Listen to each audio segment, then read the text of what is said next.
Hello everyone, my name is Chandan Singh and I am your English trainer. दोस्तों, आज का जो वीडियो है वो कॉमन एरर्स के ऊपर है गाइस। मैंने यहां पर 10 सेंटेंसेस लिए हैं और ये 10 के 10 रॉन्ग है, गलत है, इनकरेक्ट है। अब आपको देखना है कि कहां पर एरर है। तो आइए शुरू करते हैं दोस्तों। मैं पूरा एक्सप्लेन करूंगा कि क्या गलत है, क्या सही होना चाहिए था। तो अगर आप पूरा वीडियो देखें तो आपके लिए बेनिफिशियल होगा guys. So let's get started. Guys, पहला सेंटेंस है I did a mistake yesterday. I did a mistake yesterday यानी कि कल मैंने एक गलती की। अब इस सेंटेंस में क्या एरर हो सकता है? आई यानी कि अपने बारे में बात कर रहे हैं, डिड तो डू का सेकेंड फॉर्म डिड हो गया, मैंने की, और मिस्टेक एक गलती, येस्टरडे यानी कि कल। तो बिल्कुल क्लियर है, सोचिए। I did a mistake yesterday. मैं आपको बताता हूं फ्रेंड्स। गाइस, गलती यह है कि कुछ ऐसे लिस्ट हैं ग्रामर में जहां पर आपको इस्तेमाल करना है मेक का। यानी कि जब भी हम मिस्टेक की बात करेंगे तो हमें लगाना होगा मेक अ मिस्टेक होता है। तो मैं वो लिस्ट आपको लिखाता हूं, वो लिस्ट आपको समझ में आना चाहिए गाइस, और वो आपको याद होना चाहिए कि वहां पर हम डू अ मिस्टेक नहीं कर सकते। डू अ मिस्टेक तो डू का सेकेंड फॉर्म डिड है, तो हमें क्या करना होगा? मेक अ मिस्टेक, तो मेक का सेकेंड फॉर्म क्या हो जाएगा? मेड। तो हमें यहां पर मेड करना होगा। यानी कि अगर गलती करनी है तो इसके लिए फिक्स है कि आपको लगाना होगा मेक अ मिस्टेक। तो मेक का सेकेंड फॉर्म हो जाएगा मेड। तो उसने गलती की, ही मेड अ मिस्टेक। मैंने गलती की, आई मेड अ मिस्टेक। तो ऐसे दो चार और भी वर्ड्स हैं जिनके साथ आपको मेक का इस्तेमाल करना है। तो आइए वो लिस्ट में आपको लिखवाता हूं फ्रेंड्स। सो गाइज, कुछ ऐसे वर्ड्स हैं जहां पर आपको मेक लगाने हैं, जैसे कि मेक अ मिस्टेक है। आप मेक अ नॉइज, आपको पता ही है कि भाई कोई शोर मचा रहा है तो आप कहते हैं is making a noise. Demand है तो मेक अ डिमांड, यानी कि ही मेड अ डिमांड, उसने एक डिमांड रखी तो he made a demand. Promise है, you should make a promise, तुम्हें प्रॉमिस करना चाहिए। I want to make a promise, यानी कि मैं एक प्रॉमिस करना चाहता हूं आपको। तो यहां भी मेक का इस्तेमाल चलता है गाइस। एक प्रॉमिस वर्ब की तरह अलग है कि आई प्रॉमिस्ड यू, लेकिन हम इसे नाउन की तरह यूज कर रहे हैं, तो मेक हमारा मेन वर्ब का काम कर रहा है। तो मेक के साथ हम खेल खेलेंगे, मेक, मेक्स, मेड, मेकिंग, ऐसे करना है आपको। रिक्वेस्ट है, I want to make a request, यानी कि मैं एक रिक्वेस्ट करना चाहता हूं। और रिक्वेस्ट वर्ब की तरह रिक्वेस्ट, रिक्वेस्टेड अलग है कि आई एम रिक्वेस्टिंग यू, ये अलग है। लेकिन अगर उसे कोई डू के साथ दिखा दे कि ही डज अ मिस्टेक या ही डिड अ मिस्टेक, तो गलत है। तो यहां पर ध्यान दीजिएगा कि रिक्वेस्ट हो, चाहे मिस्टेक हो, चाहे जेस्चर हो, इनमें यहां पर मेक लगना चाहिए। अगर आपको कोई डू लगाकर दिखाता है तो वो गलत माना जाता है। तो आप चाहें तो इसका भी एक स्नैपशॉट ले सकते हैं या नोट डाउन कर सकते हैं गाइस। तो अगला देखते हैं क्या है। अगला है guys, I saw him at an apple, यानी कि मैंने उसे एक एप्पल खाते हुए देखा। अब ये कहां पर गलत है? देखिए, I saw him at an apple. देखिए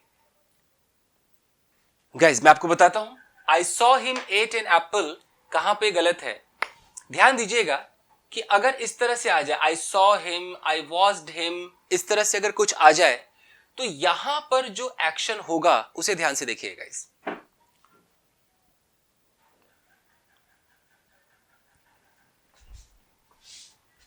आई सॉ हिम, अब मुझे बोलना है कि मैंने उसे सेब खाते हुए देखा। तो आई सॉ हिम, अब मेरे पास दो ऑप्शन है, या तो होगा ईटिंग एन एप्पल, या होगा I saw him eat an apple. At नहीं आएगा। I saw him eating an apple, मैंने उसे भाई खाते हुए देखा सेब। मैंने उसे जाते हुए देखा, आई सॉ हिम गोइंग, और आई सॉ हिम गो। अब यहां भी कंफ्यूजन है कि हम आईएनजी कब लगाएंगे और फर्स्ट फॉर्म कब लगाएंगे। सेकेंड फॉर्म तो पक्का नहीं आने वाला है, तो ये तो गलत ही है। यानी कि यहां एट नहीं होना चाहिए था, या तो यहां होना चाहिए था ईटिंग, या होना चाहिए था ईट। तो अब मैं आपको समझाता हूं कि कब आप ईटिंग बोलेंगे, कब ईट बोलेंगे, यानी कब आईएनजी, कब सिर्फ फर्स्ट फॉर्म में रहेगा। तो देख लीजिए, आई saw him eating an Apple. Eating का मतलब है गाइस, मान लीजिए ये आप है, और आप कहीं जा रहे हैं, अचानक आपने देखा कि कोई, मान लीजिए कोई लड़की है और ये सेब खा रही है, तो आपने, जब आप कहीं जा रहे थे आपने देखा ये सेब खा रही है, आपने देखा, उसके बाद आप चले गए। तो वहां पर जहां पर आपने किसी को कोई काम करते हुए देखा, सिर्फ देखा, आपको ये नहीं पता कि वो कब खत्म करेगा, उसने कब शुरू किया, कुछ नहीं पता। आपने देखा बंदा रो रहा था, खेल रहा था, हंस रहा था, आप चले गए, तो वहां पर आपको आईएनजी दिखाना है। आई saw him dancing, I saw him crying, I saw that person eating, इस तरीके से। लेकिन अगर ये बंदा यहां पर खड़ा हो और देखे कि इस लड़की ने सेब खाना शुरू किया और पूरा का पूरा सेब खा लिया, यानी कि इसका जो प्रोसेस है, खाने का प्रोसेस जो है, इसके आंखों के सामने खत्म हुआ, पूरा डन, वहां पर फिर आईएनजी नहीं चलेगा। वहां पर ये बोलेगा कि मैंने उसे सेब खाते हुए देखा, आई saw him eat an Apple. Eat an apple यानी कि उसने पूरा उसे फिनिश करते हुए देखा। तो जहां पर आपने सिर्फ एक झलक देखा, आपको नहीं पता कब खत्म होगा, वहां पर आईएनजी।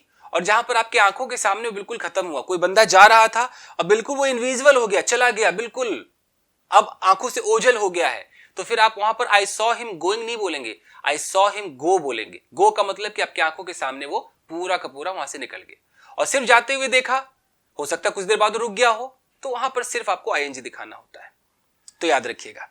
तो इसलिए यहां पर हालांकि कुछ मेंशन नहीं था, तो यहां दोनों ही सही है, या तो ईटिंग लगा दो या ईट लगा दो। यहां कुछ ऐसा मेंशन नहीं कि मैं वहां से गुजरा और मैंने देखा, ऐसा कुछ नहीं है। तो दोनों ही सही है, दोनों में से कुछ भी लगा सकते हैं। बट सिचुएशन मैंने आपको बता दिया, आईएनजी तब जब आपने सिर्फ एक प्रोसेस देखा, और फर्स्ट फॉर्म तब जब आपने पूरा उसको खत्म होते हुए देखा। आगे देखते हैं। अगला है कि you have to give a test on Saturday, यानी कि तुम्हें भाई सैटरडे को एक टेस्ट देना है। अब इसमें क्या गलती है? You have to give a test on Saturday. You के साथ हैव टू भी ठीक है, हैव टू हैज टू होता है, हैव टू भी ठीक है। गिव मतलब देना, टेस्ट ठीक है, ऑन सैटरडे, सैटरडे को क्या गलत है? देखते हैं गाइस, टेस्ट देना या एग्जाम देना, वहां पर गिव हम नहीं लगाते हैं, ये गलत है।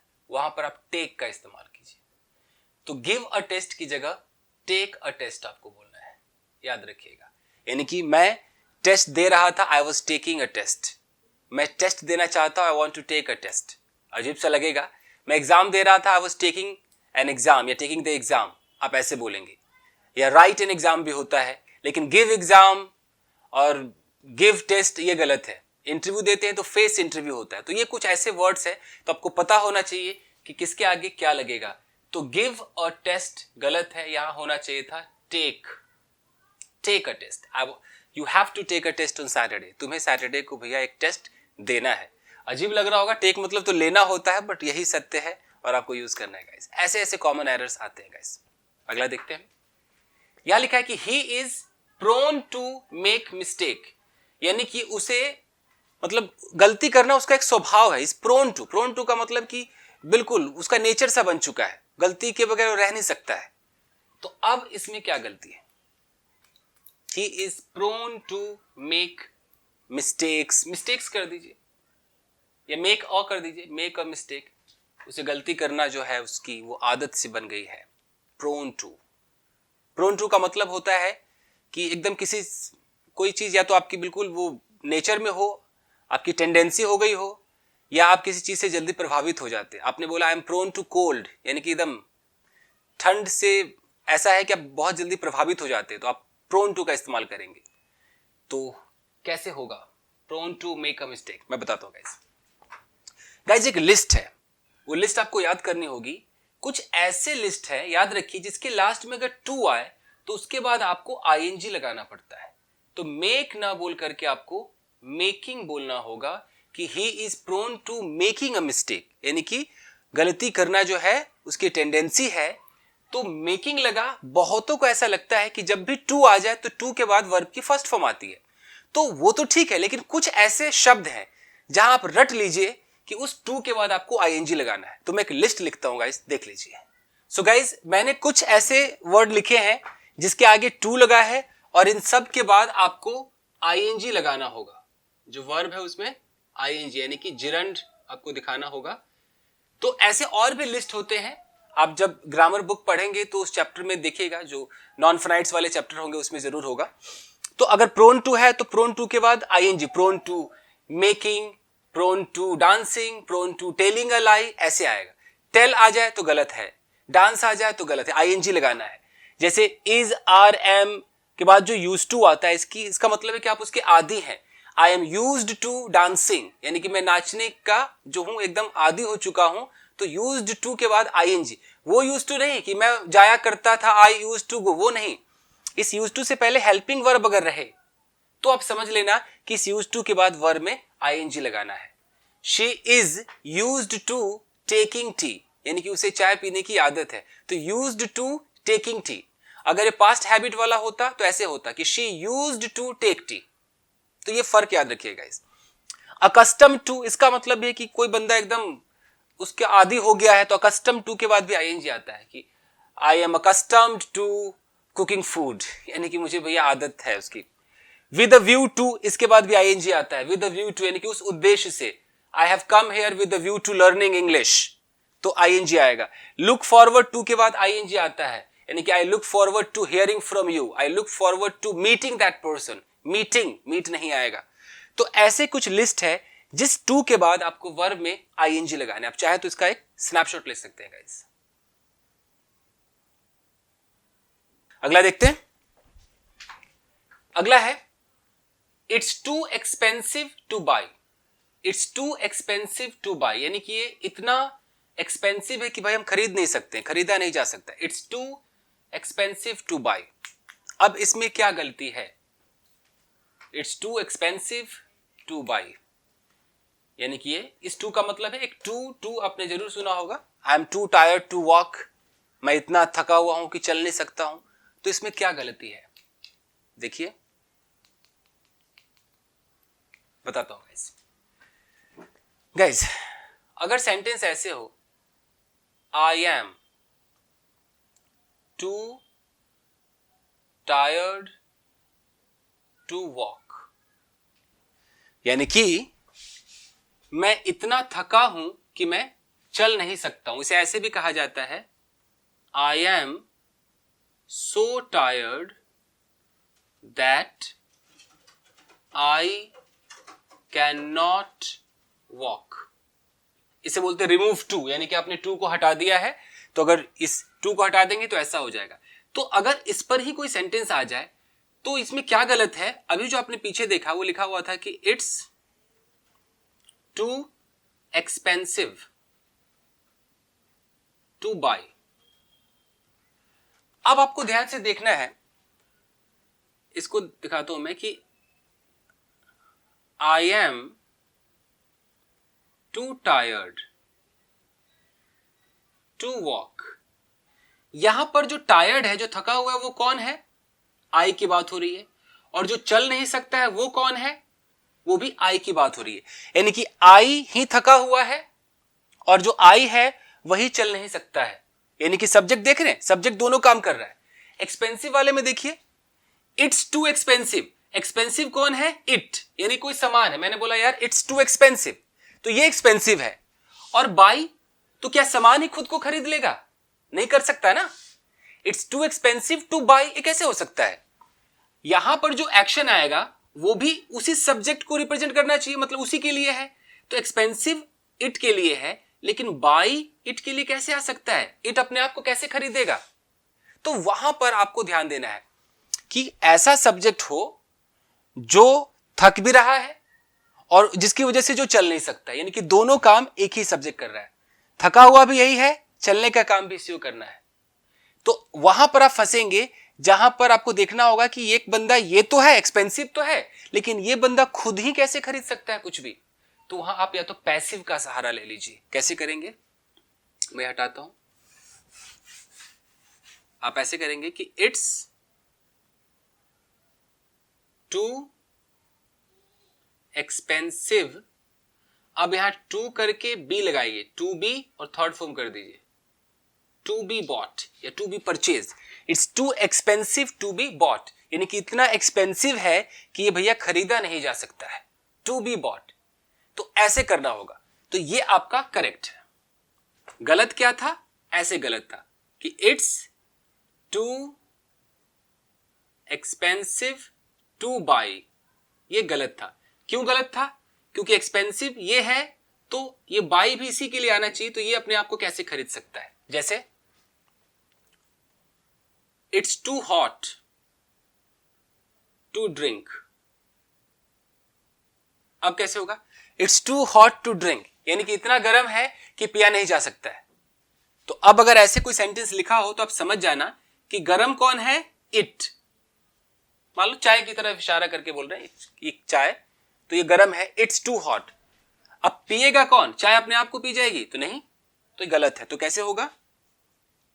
It's too hot to be drunk, इस तरीके से। और नहीं तो इंसान एक्टिव में फिर फॉर मी वगैरह करके लगा सकता है। कैसे? ऐसे कर सकता है कि it's too hot for me to drink.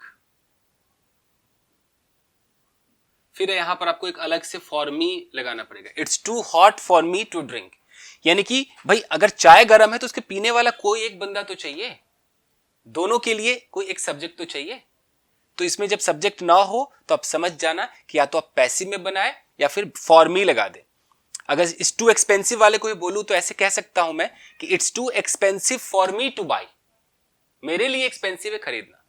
I hope कि आप समझ पा रहे होंगे। अगला देखते हैं गाइस। तो ये हो गया, तो ये हमारा ये गलत है, यहां हो सकता था टू बी बॉट या फॉर मी टू बाई। अगला है I enjoyed eight the party, मैंने पार्टी में एंजॉय किया। पार्टी के लिए एट का इस्तेमाल होता है तो ये कोई गलत नहीं है। तो ये कैसे होगा? आई एंजॉयड, यानी कि मैंने एंजॉय किया एट द पार्टी, पार्टी में एंजॉय किया। तो कैसे होगा? क्या गलत है इसमें? सोचिए, बताता हूं गाइस। गाइस कुछ ऐसे शब्द हैं जिनके बाद आपको रिफ्लेक्सिव प्रोनाउन लगाने पड़ते हैं। पहले मैं शब्द बता दूं, जैसे यहां लिखा हुआ है एंजॉय, अवेल इसके साथ ऑफ लगता है, प्राइड यहां ऑन लगता है, रिकंसाइल लास्ट में टू लगता है, अक्विट है जिसके साथ वेल या एडमायरेबली लगता है, ये एब्सेंट वर्ब के रूप में। इनके साथ आपको रिफ्लेक्सिव प्रोनाउन लगाना है। रिफ्लेक्सिव प्रोनाउन क्या होता है कि अगर मैं अपनी बात करूं तो फिर उसका रिफ्लेक्सिव हो जाएगा माई सेल्फ, सुना होगा।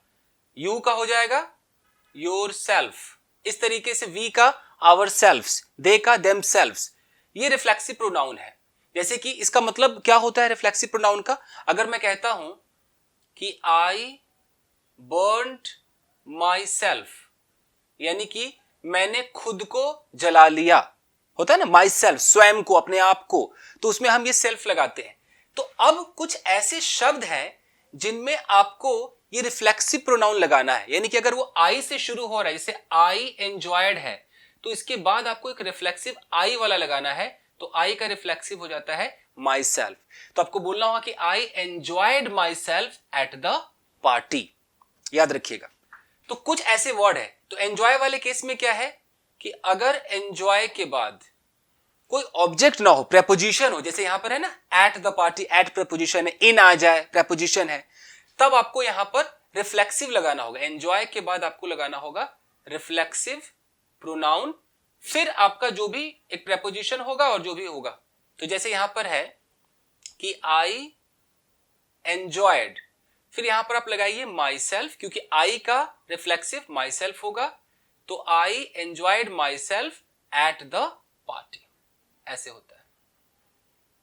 अगर यहां पर एट द पार्टी नहीं होता, ऐसे होता कि आई एंजॉयड द पार्टी, तब माई सेल्फ नहीं आता, क्योंकि ये एक ऑब्जेक्ट है कि क्या एंजॉय किया, पार्टी एंजॉय किया। अगर कोई प्रेपोजिशन आ जाए और प्रेपोजिशन के बाद अगर कोई ऑब्जेक्ट आए, तब आप क्या करना है, एंजॉय के बाद आप रिफ्लेक्सिव प्रोनाउन लगाना कि माई सेल्फ, योर सेल्फ, जैसा सब्जेक्ट होगा उसका वाला रिफ्लेक्सिव प्रोनाउन लगेगा। तो I enjoyed my self eight the party. अब देखते हैं कि और भी ऐसे वर्ड्स हैं जिनमें आपको लगाना है। जैसे अवेल है, तो मैं आपको समझा दूं, कभी भी अगर अवेल आ जाए तो अवेल के बाद याद रखिए कि आपको एक रिफ्लेक्सिव प्रोनाउन लगाना है, कोई ना कोई सेल्फ तो जरूर होगा, myself, yourself, ourself, ऐसे लगाना है। उसके बाद ऑफ लगाइए और ऑफ के बाद जो भी चीज है, आखिर अवेल का मतलब होता है किसी चीज का फायदा उठाना या उसका बेनिफिट लेना, तो अवेल के बाद अगर कोई फैसिलिटी है तो फैसिलिटी लगा दीजिए कि भाई ये सारे फैसिलिटीज हैं। कोई अपॉर्चुनिटी है तो वो दिखा दीजिए कि ये अपॉर्चुनिटी है। जैसे अगर मैं बोलूं कि यू शुड अवेल, और अगर कोई ऐसे बोल दे you should avail of this opportunity,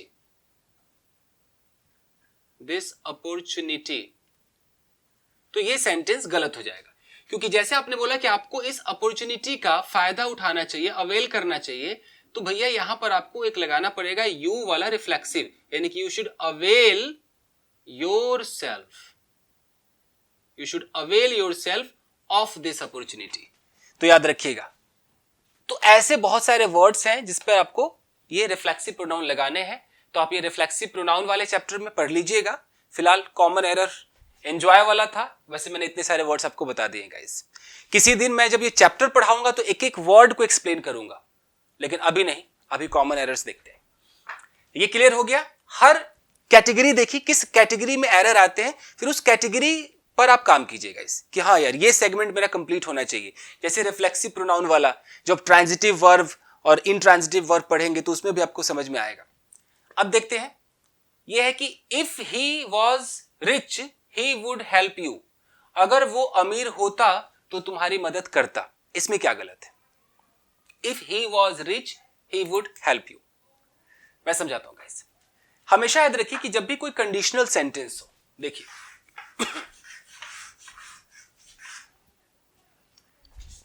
अगर कोई कंडीशनल सेंटेंस है, आप प्रेजेंट के अंदर खड़े हैं, प्रेजेंट टाइम है, और आप कल्पना कर रहे हैं कि भाई अगर मैं अमीर होता, अगर वो अमीर होता, तो इफ के बाद जो सब्जेक्ट होगा उनके साथ आपको वर का इस्तेमाल करना है, ऐसा ग्रामर कहता है। उसके बाद आप जो होते, यानी कि अगर ये सब्जेक्ट आई है तब भी वर, ही है तब भी वर, शी में भी वर, इट में भी वर, और यू वी सब में तो वर होता ही है, इन सब में आपको वर लगाना है। तो अगर बोलना है कि अगर वह अमीर होता, तो इफ ही के साथ वर लगाइए, वॉज मत लगाइए। स्पोकन इंग्लिश में लोग बोल देते हैं ये कंडीशनल है, इमेजिनरी, सच नहीं है, ख्याली पुलाव पका रहे हैं, वहां पर आप वर लगाइए कि इफ ही वर रिच, अगर वो अमीर होता, वो तुम्हारी मदद करता, ही वुड हेल्प यू। इस तरीके से होगा गाइस। तो ये वर आना चाहिए। तो यहां पर जो एरर है वो वॉज है, तो इसे आप वर कर दीजिए। अगला देखते हैं, ये है I prefer tea than coffee, यानी कि मैं कॉफी की अपेक्षा चाय को पसंद करता हूं। I prefer tea than coffee. अब इसमें क्या गलती है गाइस बताता हूं। कभी भी अगर प्रेफर आ जाए तो याद रखिए कि आपको प्रेफर के साथ टू लगाना है गाइस, यानी कि तुलना जब करनी है तो टू से करनी है, यानी कि I prefer tea to coffee, than नहीं आएगा। तो यहां पर आपको टू का ख्याल रखना, I prefer tea to coffee, than नहीं। तो अगर देन आ जाए मतलब वो एरर है। तो यहां पर प्रेफर टी के बाद ये देन गलत है, यहां टू आना चाहिए था। एक और देखते हैं, यह है कि keep your self away from bad company, खुद को बुरी संगत से दूर रखो। Keep your self away from bad company, कहां पे गलती है गाइस? देखिए, keep your self away, guys मैं आपको बताता हूं ये गलत है। योर सेल्फ कैसे? एक लिस्ट है, जैसे कीप है, और भी लिस्ट है, वर्ड्स हैं जिनके बाद रिफ्लेक्सिव प्रोनाउन आप नहीं लगा सकते, यानी कि आप yourself, myself, himself, herself, ourself, themself, ये आप नहीं लगा सकते। वो लिस्ट में लिखने जा रहा हूं गाइस। सो गाइस कुछ ऐसे लिस्ट है जैसे कि कीप है, स्टॉप है, टर्न, क्वालिफाई, रेस्ट, बेद, मूव, कुछ ऐसे वर्ड्स हैं जिनके बाद अगर कोई रिफ्लेक्सिव प्रोनाउन लगाता है तो गलत है। यानी कि अगर कोई बोलता है कि स्टॉप योर सेल्फ,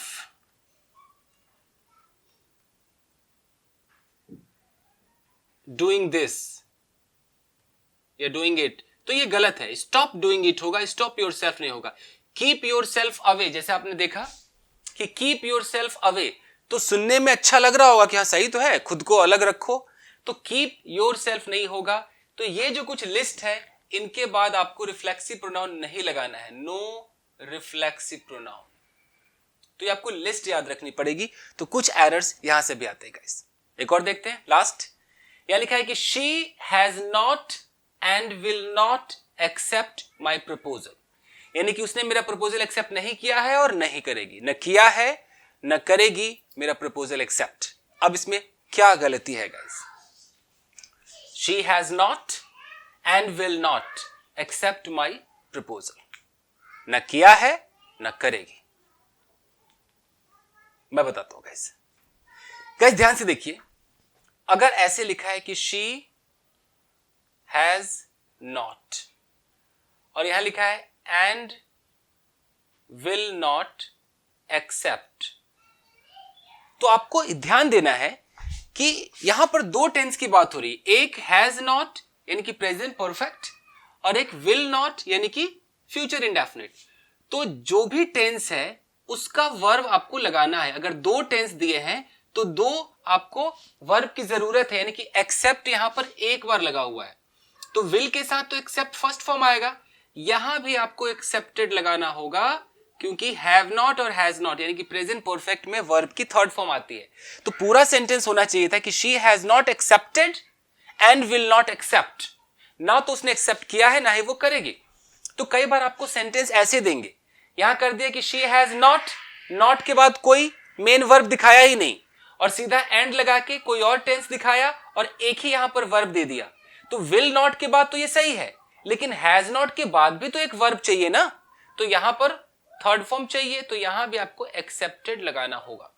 तो इस तरह का अगर सेंटेंस आ जाए जिसके अंदर दो सेंटेंसेस को एंड से जोड़ा हो और एक ही जो वर्ब है मेन वर्ब है वो दिखा दिया हो इस वाले टेंस के लिए और इस वाले टेंस को अधूरे पे छोड़ दिया हो, तो आप समझ जाना कि एरर है, यहां भी हमें एक वर्ब चाहिए। शी हैज नॉट एक्सेप्टेड, कुछ भी हो सकता है कि she has not and will not eat, तो अगर ऐसा हो तो she has not eaten and will not eat, ऐसा होगा गाइज। सो गाइज यही था आपकी ये 10 सेंटेंसेस और मैंने आपको बताया कि क्या एरर्स हैं, क्या सही होना चाहिए था। तो इसी तरीके से वीडियोस लाता रहूंगा गाइस। तो मिलते हैं अगले वीडियो में। Till then take care, keep practising and have fun.